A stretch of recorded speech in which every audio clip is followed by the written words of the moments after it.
I'm in Genesis chapter 1, verse 26 through 30. And we're talking about God showed us how to give. And I was going to talk to you for a little bit about giving of yourself. How many know who Jerry Clower is? Yeah. All you youngins don't know here. That's okay. Jerry Clower is a Christian comedian. I say Christian. Whatever. Anyway, he has a 15-minute, I posted it one day on my Facebook page, about being a Christian. He said, I'm a Christian. And one of the things he says in there, one little snippet he says, it said, if you're going to go to a church, go, number one, don't be a complainer. Number two, actually, hang on. Number one, be a tither and a giver. Number two, don't be a complainer. Number three, go make a hand. What he's, it's awesome. You guys need to go check it out. Just look up Jerry Clower, I'm a Christian. And I'm telling you, it's a 15-minute, he used to do it at the end of his show, 15-minute testimony of him and his son getting in a bad car wreck, and how his son was just saved barely. And he told God, he said, I'm not going to be one of those Christians that doesn't believe. When my son is, he may be dead or alive, I don't know, but I'm going to believe and I'm going to trust you, no matter what. And his son is fine as a football coach somewhere in Tennessee somewhere. But you guys, just go check it out. And I just wanted to share that with you because I posted it on my Facebook page about 6 months ago or so. And so I was just looking at it again today, and I thought, man, that's not today. I was looking at it again just a few days ago, and it was so good. It's worth your time. It's 15 minutes of your day. Look it up. Look it up. God showed us how to give. Because, I don't know about you, but I'm a giver. I was talking to David about this the other day. As how I get paid for the church is I get 50% of the tithe. Okay? That's how I get paid. That's how my family gets paid. And 50% of the tithe, I put about 70% of that back in to the church because I have a full-time job. And so, also I tithe off of my full-time job into the church. So, out of about 50% of the tithe that I get, I put about 70% of all of it back in, and plus the tithe off my job, because I want to be blessed of God. And I believe that that's just right. I believe if I was just living off the tithe, then I wouldn't. That's another situation. But if I have another job that pays me, I feel like I need to put that back into the church and so help support the church and help bless the church. And y'all don't know that, and so I just need to let y'all know. We're not getting rich. If y'all would buy my house and pray, we're not getting rich. Okay, and so just so y'all know, but I'm a giver because I was taught to give. From the very first Sunday school class I ever had, we gave offering. And my mother and dad always made sure I had an offering to give. And we always gave offering. My children have always given an offerings. And I talked to Naomi about this the other day. We need to increase that giving a little bit. They've given $5 in Sunday school class, each of them, for the last, long time. And we need to increase that. And they need to start doing their own. Now my two little girls, they're not going to, but Adam and his big sister need to step it up. But anyway, I was just taught to give. I was taught to give. We used to do what we call the penny march, and as the booster band sang, we would go around and we'd put change in the bucket. And I remember those days, okay? And we used to do that stuff, and we were just taught to give to God because He blessed us, and we're blessed today. And it's just in my DNA to give no matter what. We give offerings on top of our tithe because that's just the right thing to do. And so God blesses us on top of those things. And so how many know what is a biblical tithe? Someone tell me. 10% of what? Gross income. All your increase. That's a biblical tithe. That's what I was taught growing up. A lot of people don't agree with that, and I'm not going to divide with you on that. I'm just going to tell you that's just how I was taught, and I'm going to run you out of church because you don't believe the way I do. I mean, that's cool. That's your deal. I don't believe it that way, and I'll never teach it other than the way I believe it. Okay, and so that's just the way I'll teach it. But hear me. But on top of that is the offering, because Malachi See, God's talking about it. I said, you robbed me in tithe and offerings. And I'm not taking up another offering, so y'all put your wallet up. Okay. And this is a Sunday morning service that I'm preaching, but I'm preaching on Wednesday night. And I'm not going to preach about money. Money has nothing to do with what I'm preaching. I'm just trying to get across a little background here. And so I was taught to give the very best I had. We were taught to give our time, our efforts, our talents, our abilities. We were taught to give to people. We were taught to give to, because we're the best when we serve. And so we were taught to give everything that encompasses who we are. We were taught to give that because that's what God requires. And is that we give everything that we have, and we give all that we have to Him. Because He's the one, He's the blesser. Mission Tortillas is not my blesser. Sometimes it's a curse. Right? It is. Sometimes I feel that way. And I know y'all are saying that y'all feel that way about your job sometimes. But my job sometimes when I'm driving to Ada going, I need to do 15 other things today besides go sell tortillas. But I have to do, that's a necessary evil. But I'm driving down there, I'm not joyous and glad that I'm driving in a truck full of tortillas than somebody else. I'm just not. The mower doesn't start, we're not real joyous, are we? so I'm just saying, but we were taught to give. I don't know how you were taught, and I just know how I was taught and how I've tried to preach it and teach it. But I do want you to understand this. That from the very beginning, God's poured out His love and every good thing on us. So I have no right to withhold from God my praise. Okay? There's a lot of times that people say, well, I don't have anything to give. Somebody made an excuse about not being at church on Easter because we were going to take up a resurrection offering. And they said, I didn't have anything to give. And I've made it very clear, I don't care if you have a hallelujah to give. Be in that atmosphere of giving. I don't care if you don't have 2 pennies to rub together. You be in the atmosphere of that giving because there's something about that. Because you can give a hallelujah and you can give a praise no matter what. Amen. You can wave your hand and say, I want to give God a praise. I want to give God a glory. I want to give God some glory. I want to praise Him because from the very beginning, He's poured out His love and His very goodness out on me. He's not ever withheld any good thing from me. Amen. And I've withheld some of my things from Him. But He's never withheld anything from me. He gave us dominion over the whole earth. In Genesis chapter 1, verse 26 through 30, you see, y'all thought I forgot, didn't you? 26 through 30 says, and God said, let us make man in our image. In the image of God created He him, male and female created He them. And God blessed them, and God said unto them, be fruitful and multiply, replenish the earth, and subdue it, and have dominion over the fish of the sea, and over the fowl of the air, and over every living thing that moveth upon the earth. And God said, behold, I have given you every herb-bearing seed, which is upon the face of the earth, and every tree, in which is the fruit of the tree yielding seed. To you it shall be meat. Verse 30. To every beast of the earth, and to every fowl of the air, and to everything that creepeth upon the earth, wherein there is life, I have given every green herb for meat, and it was so. And so He said, I created man in my own image and woman, and I will give you dominion over this place. And so God gave us the best place on earth, which is earth. Okay, let me just share with you. I've gotten to travel a little bit in the last few years, and I'm telling you right now, there's no better place to be than the United States of America. Hooray for the red, white, and blue. God bless America. My country kisses me. Okay, I'm just telling you. You need to travel if you don't know that. You need to go outside the country. Just because I'm telling you, it's just different.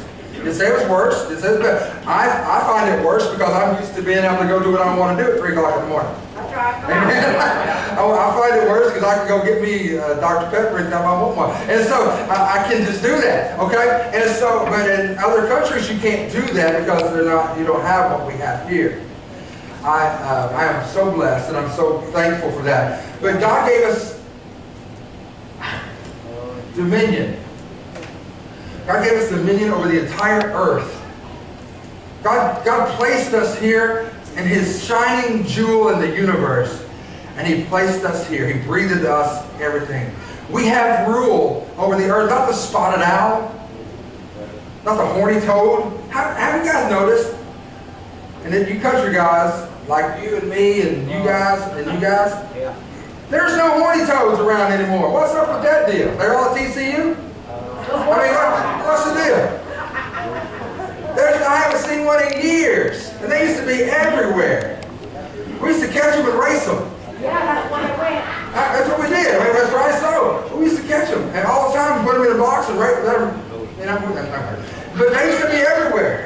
Maybe I didn't do stuff like that, but we did. And so, but they used to be everywhere. Now you don't find a horny toad anywhere. Oh well, I mean, that's just weird. But this is the fish. The fish of the month. They're not that's not who has the rule. But He gave us rule of this planet. He gave us the very best.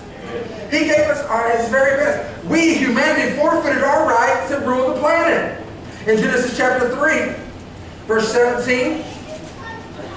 And said unto Adam, because thou hast hearkened unto the voice of thy wife, and hast eaten of the tree of which I commanded thee, saying, thou shalt not eat of it, cursed is the ground for your sake. In sorrow shall you eat all the days of your life. Thorns and thistles shall it bring forth to thee. And thou shalt eat the herb of the field. And the sweat of thy face shalt thou eat bread, till thou return unto the ground, for out of it wast thou taken. For dust thou art, and to dust thou shalt return. Thanks a lot, guys. Wow. Amen? Amen. Amen? Amen. Listen. God has given us so many good things. He has blessed us beyond measure. And I was just, I was at church last night, and we're at the Embassy Suites in Norman. It's not really church, it's at the Embassy Suites. It's over. But it was church, And I'm watching. And, I'm just a watcher. I just watch. I can't help it. This is part of who I am. And you see some that are just worshiping, man. They're just giving everything they have to worship. And you see others that are just standing there and chewing gum and talking, and people that are looking at their phones and going through Facebook. And I just watch. I'm a watcher. And I can't help but notice those things. And you might say, well, you were worshiping, you were watching. Well, I was worshiping. And then all of a sudden I get distracted. And I start watching. And then, we were playing some songs I didn't know. And you know how it is when you're playing songs you don't know, you start watching the screen. Yeah. And when I started watching the screen, then I got distracted. And so I started looking around. And so, but we cannot withhold our praise. Amen. Because God showed us how to worship. And God showed us how to give. He gave His very best. In everything. Now listen to me. I want to ask you a question. I've been to the mountains, and the mountains are wonderful and they're beautiful. I was talking to my friend Ray Medford, who's in North Carolina, who I helped around Israel this past time I went. And I said, is it cooler up in the mountains? He said, Lord, no, it's hot up here just like it is down there.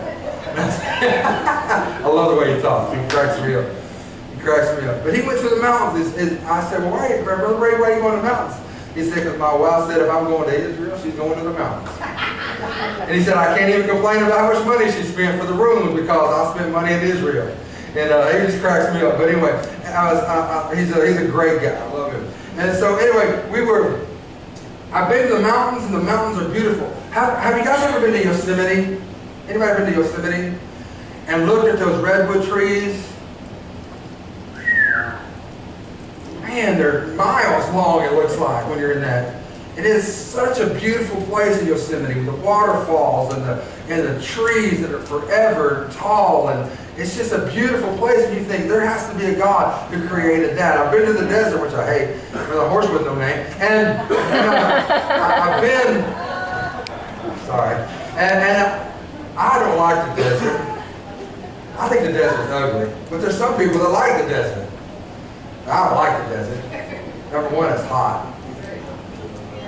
I just don't care. Man, it's rocks and dirt, man. I don't care. The cactus. Man, I don't like anything about it. But I've been to the plains and driven through Kansas.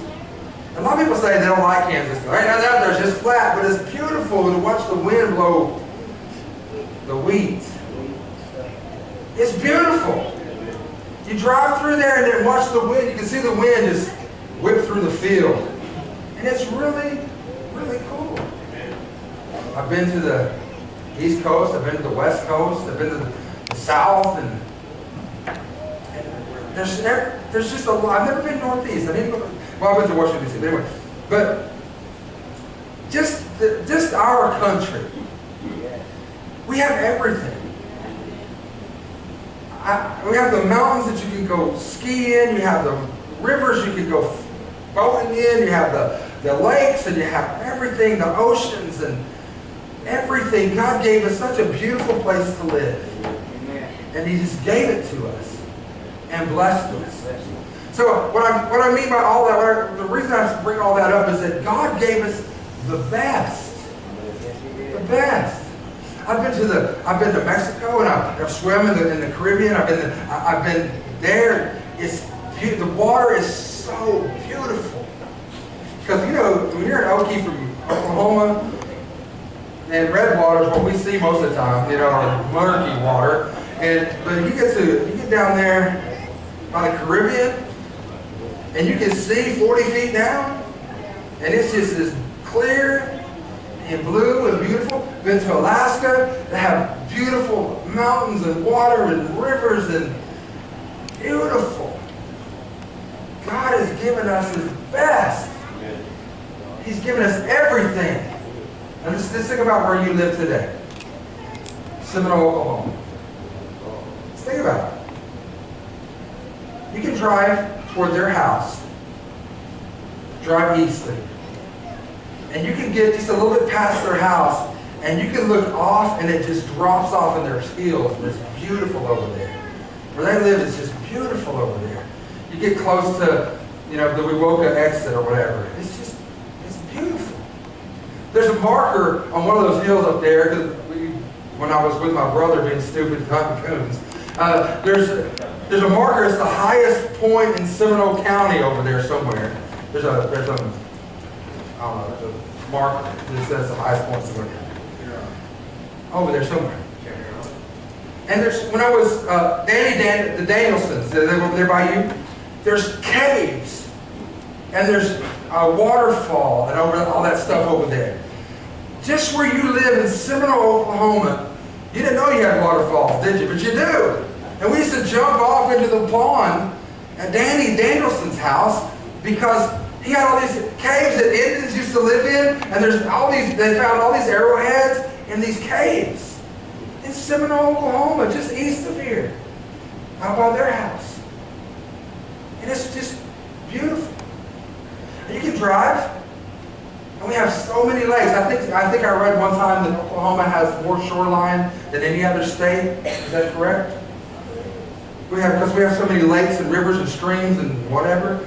But you can drive from here in an hour. You can go an hour away from here. You can be sitting on a beach or a lake somewhere. We're very blessed.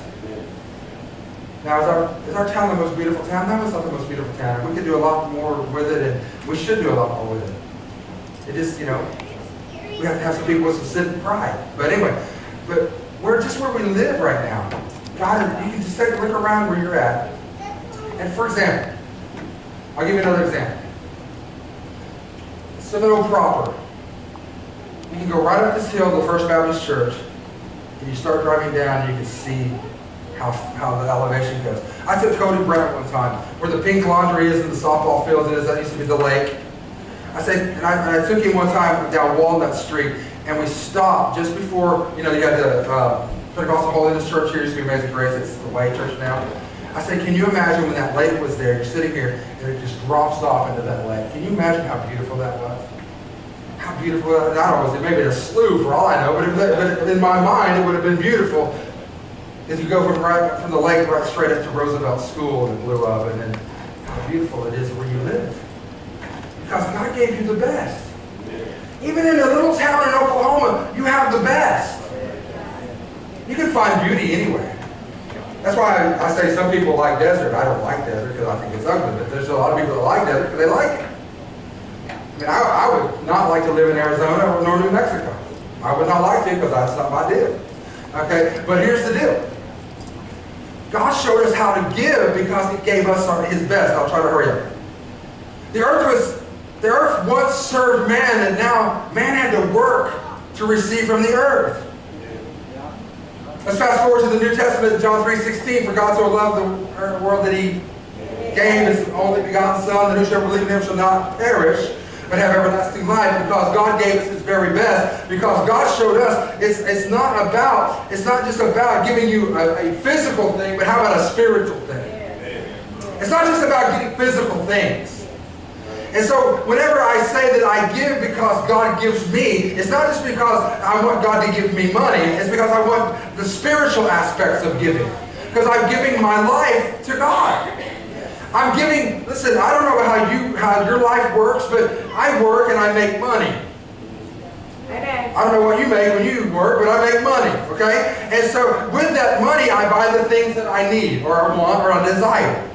And so when I work and I make money, I'm saying, okay, I'll exchange this much of my life for this much money. And so when I give that money back to God, I say, God, I'm giving you back my life. That's the way I look at it. You may not look at it that way. Maybe I'm just crazy, but it works for me.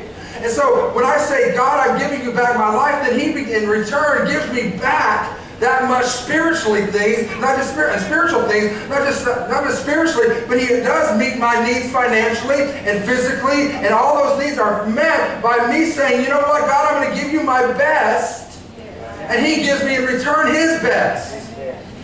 Are you with me? Yes. He gave me His very best. He only had one Son, begotten, born. Now He had Adam, who He created, but He had Jesus, who only begotten. There would only be one ever born of God. And I don't know if you've ever watched Antique Roadshow or those shows like that, but the fewer there are, the more precious they are. That's one of 14 they made, and that's worth $12 billion. Oh, cool. You know, found it in somebody's yard sale. You know, they're like, you know, why did I go to yard? And so, anyway,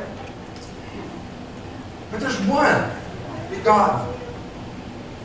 The most precious thing He ever had was His Son. And I can relate because I have one son. And there are times I'm going to knock the top half of his head off, okay? But I've only got one, all right? You can relate. You have one. And sometimes you want to knock his lights out, didn't you? I did. Boom! Because he's my son, and he doesn't do what I want him to do, okay? And sometimes. And maybe I'm just violent. But anyway, y'all need to pray for me. But anyway, he's a good boy. He really is. He has never caused me any problems at all other than aggravation. So I'm very, very, very blessed. But listen, I relate because he's the only one I've got. You relate too. I don't have another one. If something were to happen to him, I don't have another son. I don't have another one to replace him with. Not that he can be replaced, but you know what I'm saying. I don't have that. And so to me, he's precious to me. Now my daughters are too. They're the apple of my eye. I love them. I'll do anything in the world for them. They drive me crazy too. Because they're girls and they're crazy. Okay? And so I'm just letting you know. But I love them too. But here's the deal. He's precious. Now, I'll never tell him that. And if I want him to know that, I'll let you know. But okay? And so, y'all watch, your daddy said you're precious. What I mean by precious is, he's not little Mr. Precious, but he's valuable. Valuable. And so I relate with having one son. And to give him up for people, I don't know if I could do that. Especially people that are going to turn their back on him. Especially people who are not going to respect him. Especially people who don't care anything about him. But to give him for that. What a precious gift that was. To give me his only begotten son. to give me the best that he had, his only one. There's not another one like him. He'll be the only one that's ever begotten. He's the only Son of God that God will ever have birth and have himself birthed into this earth. He is it, and so he was one of one, and so he has birthed trillions and billions and unnameless wealth and worth. He is it, and God gave him to me. God showed me how to give. He gave his very best. With that gift came another gift. He didn't just give me his Son. He gave me salvation through his Son. And what a precious gift that is. What a precious day it was when I finally said, yes, Jesus, I'll follow you the rest of my life. I don't care what anybody else does. I'm following after you. No matter what. And so that gift came through the other gift. The gift of salvation came through the best gift ever given. So when I opened up the gift, I had Jesus. And when I got Jesus, I got eternal life. Can you understand? Another gift came from that. Amen. So with Jesus' salvation, with salvation came eternal life. And so I had a threefold gift. Amen. Out of one gift. Somebody help me just a minute. Through the gift of another gift. Listen, eternal life in heaven with our original gift sitting there. He's my original gift. And I get to go see him. And through that gift, I got two other gifts. Absolutely incredible. Listen. Dominion was once again given unto earth while we live and reign with Christ. In Revelation chapter 5, verse 10. Revelation 5 and 10. Revelation 5 and 10. I'll get there in just a second. There we go. And has made us unto our God kings and priests, and we shall reign on earth. Let's go back. Let's read 9. And they sang a new song, saying, Thou art worthy to take the book and open the seals thereof. For thou wast slain, and hast redeemed us to God by thy blood out of every kindred and tongue and people and nation. Who are you talking about? Jesus. Jesus made us. And hast made us our King, our God, and hast made us unto our God kings and priests, and we shall reign on earth. Well, I think we forget that. Maybe we're afraid to read Revelation. Maybe you call it Revelations and you don't know what book to go to. Just kidding. All right, don't get mad at me. Okay. But he has made us unto our God, we are kings and priests and shall reign on earth. Well, what does that mean? This is what it means. It means that we have the authority to have dominion over earth again. He's given us the authority. He blessed us and made us kings and priests. How? Because he cleansed us from the inside out. He cleansed me from the inside out, and he gave me the authority. But we don't walk in the authority. We walk in just a little bit of it. When we want something, we start claiming, ah! But when we're just living life, well, I'm just a cold chunk of coal. I'll be a diamond someday. No, we're supposed to be kings and priests. God puts everything back in order. Whenever Jesus died on the cross, everything got put back in order. Because before that had happened, before Jesus had died and Adam had messed everything up, we were kind of out of sorts. Because we couldn't get to God without sacrifice.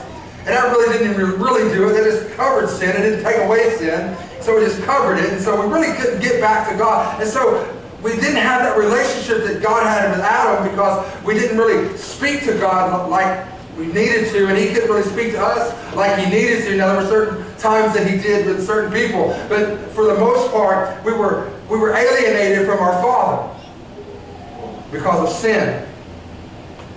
But when Jesus died on the cross and he took my place on that cross, and when he died for me and he rose for me and he gave me that wonderful gift of salvation, now once again things were back in order. Once again things were back in order. He changed everything. He placed us back in fellowship, I guess is the best way to put it. He put me back where I can go and I can speak to my Father again. I can go and I can stand in front of God and not be ashamed. Even though I deserve to be ashamed, I can not be ashamed. Do you understand that do you understand that God Himself looks upon us and He knows every sin that we've ever committed? But He threw it in the sea of forgetfulness. And I've heard it preached this way all my life, and I'm going to throw it out there to you. And when you say, God, do you remember when He said, no, I don't remember that. Because it's under the blood. Amen. I hope that that's true, because there's a lot of times in my life I prayed for crop failure. You can't sow your wild oats and then pray for crop failure because you reap what you sow. And sometimes that we've prayed and asked God for crop failure, for drought to come on those, because we really don't want those seeds to come back to haunt us. But He came back and He said, God, I've done everything to give them back fellowship with you. And we walked back into fellowship with God, not by our own doing, but by the gift that God gave us. He's worshipped as God, and His children reign. Everything is back in order. He's worshipped as God by a group of people that come together on Sundays and Wednesdays. And we worship Him as God, and His people, God's people, are supposed to reign. Amen. We're supposed to. What do you mean by reign? This is what I mean. Listen, here's what I mean. Does that mean you'll never have another problem? No. Does that mean you'll never have another financial situation? No. Does it mean that you'll never have any other situations come up in your life? No. That's not what that means.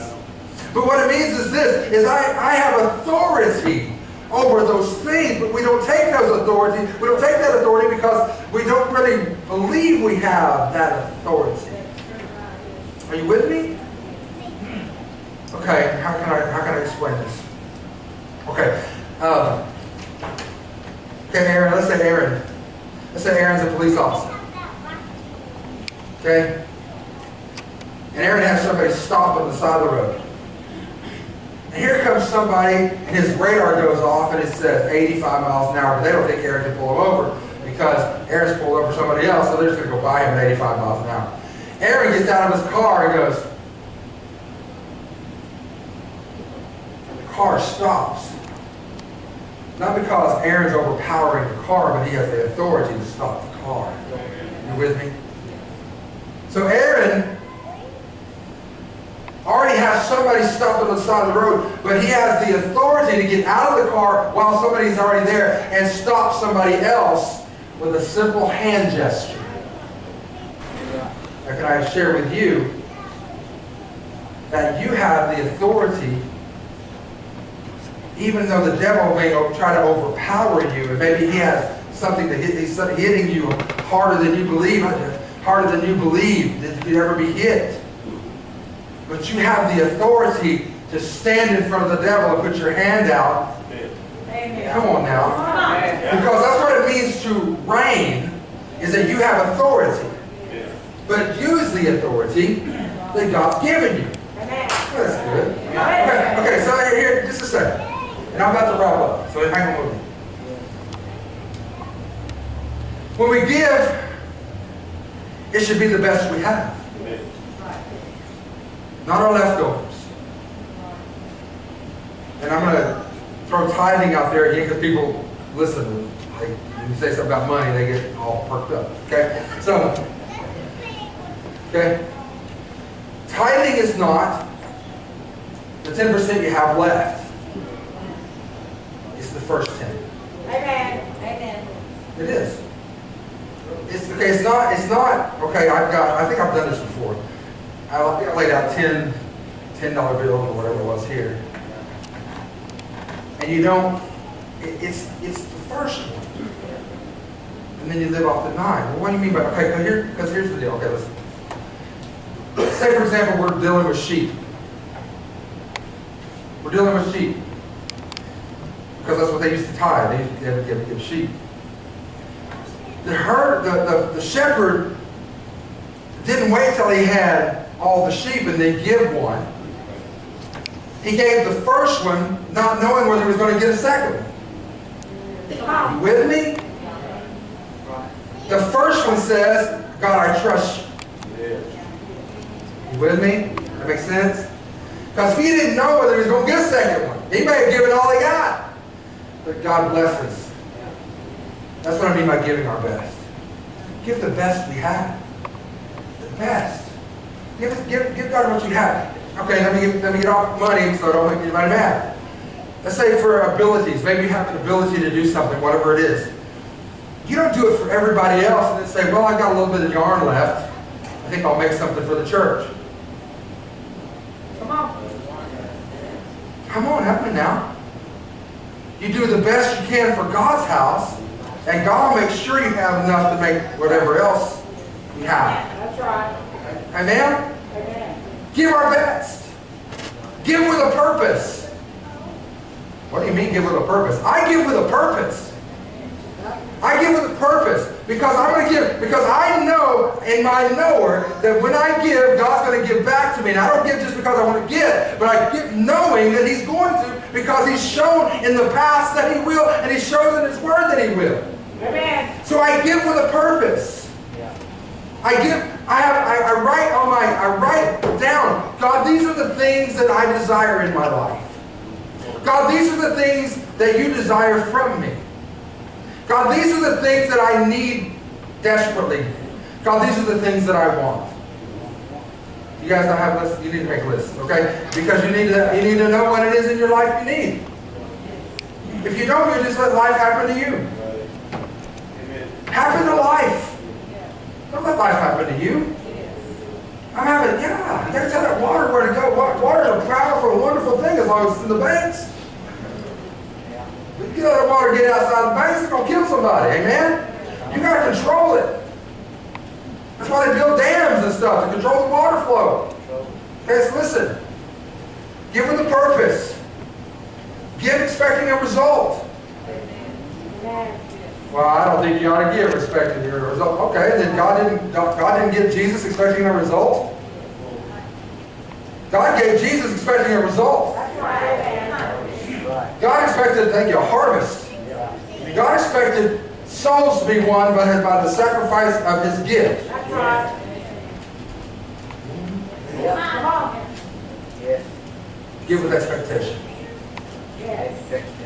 I expect God to move in my life. Amen. I'm not shocked when God moves in my life. I expect God to move in my life. I just expect Him to open doors for me. I expect Him to make ways where there seems to be no way. I expect God to make a financial way when I need it. I just expect God to do it. Why? Because I'm in covenant with Him. I'm in covenant with Him, and His covenant is this: give and it shall be given unto you. Pressed down, shaken together, running over, shall men give into your bosom. So why would I expect not to get what it is that God told me to get? I expect it. I give with expectation. When I give my life to God, I expect life in abundance on earth. I don't live my life this way. I don't live my life saying, well, I just hope I can make it and that God will drag me through. I don't live my life that way. Here's how I live my life. God, you've given me eternal life. You've given me life and life more abundantly. I expect it, God, and I'm going to believe for it. I'm going to walk like I believe it. I'm going to walk like I live it. And I'm going to walk like, God, that you're going to do what it is you said you're going to do because you're God and you're God alone and nobody else can be God but you. That's how I live my life. Because I just believe that God is going to do what He says because I'm in covenant with Him. And as long as I keep my part of the covenant, He's got to keep His part of the covenant. There are other times in my life when I thought, well, God, you're not holding up your end of the deal? Yeah. Of course. Yes. I know none of y'all have ever thought of that, but I have. I'm pretty transparent, so I'll tell you the truth. There's times in my life when I thought, God, you say you're not a respecter of person, but it seems like to me you are. Nobody's ever thought that. I know y'all are holy, but I'm not. There's times in my life when I thought that. God, it doesn't seem to me like you're doing what you said your word would do. It seems like to me I'm struggling, I don't like it. Yeah. Amen? Yeah. That's right. Come on. Amen. Amen.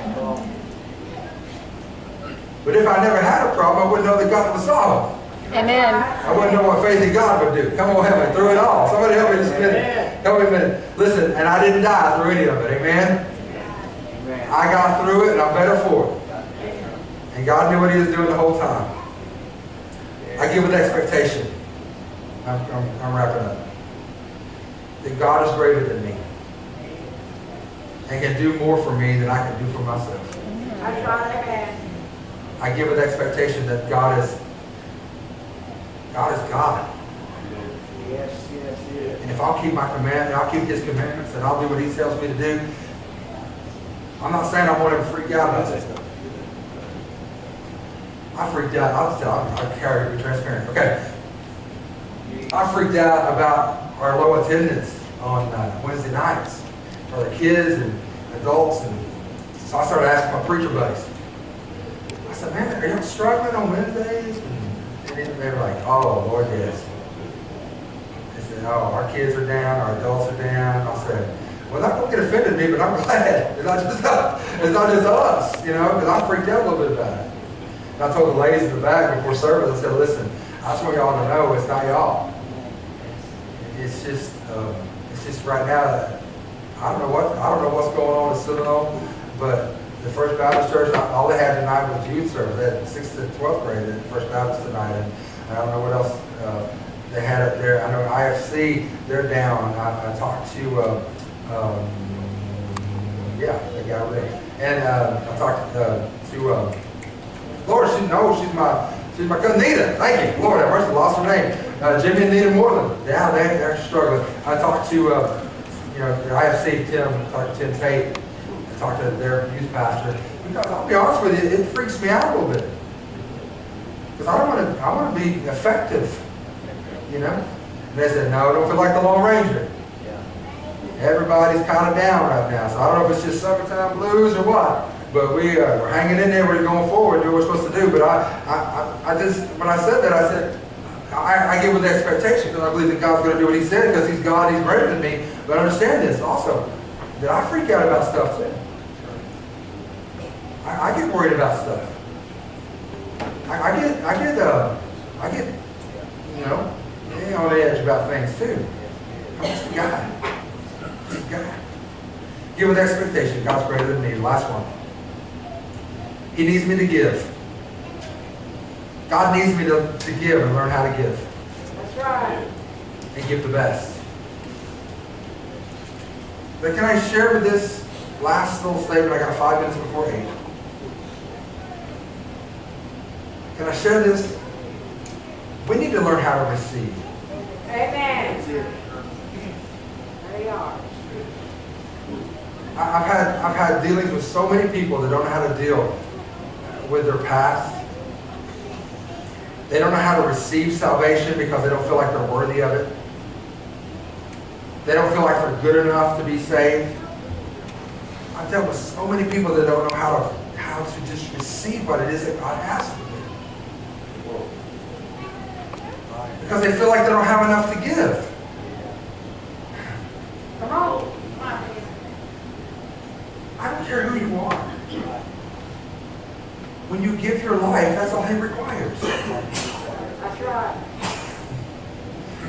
He requires. Yeah, let's see this. It's funny. Okay, but He just requires your life. No matter who you are. I don't care if you're the richest guy or the poorest guy. That's right. I don't care if you're the whitest guy or the blackest guy. I don't care what race, religion, whatever you are. Okay? I don't care. The cost is the same. And when we give everything we have, receive everything He has. But we have a receiving problem. We don't really believe that we're worthy of God's best. We are worthy of His best. Not because I'm so stinking good, because I'm not good. Y'all sit here, y'all. Okay? Okay, I'm not that good. But understand, I'm not that good, but Jesus in me,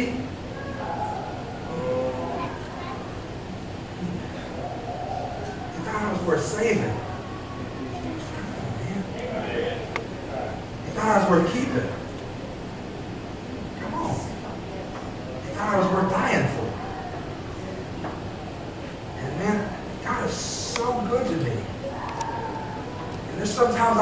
hard time receiving that. Because I know me. I think sitting out in the crowd right now, some of y'all have a hard time receiving that because you know you. And you know where you've been, you know what you've done, and listen, can I share with you, it doesn't matter who you are. And God doesn't care what you've done. When you say, I'm giving my life to Christ, He opens up His heart and says, I'm giving you abundant life. Amen. That's right. Don't sit around here and just hope for the best. Well, I'm hoping that I'll get... No. We don't hope for the best. We expect the best. I give with a purpose. I give the best praise I can. Amen. And sometimes it's hard. Oh, sometimes it's hard to make myself raise my hands. And sometimes it's hard to make my mouth say, thank you, Jesus.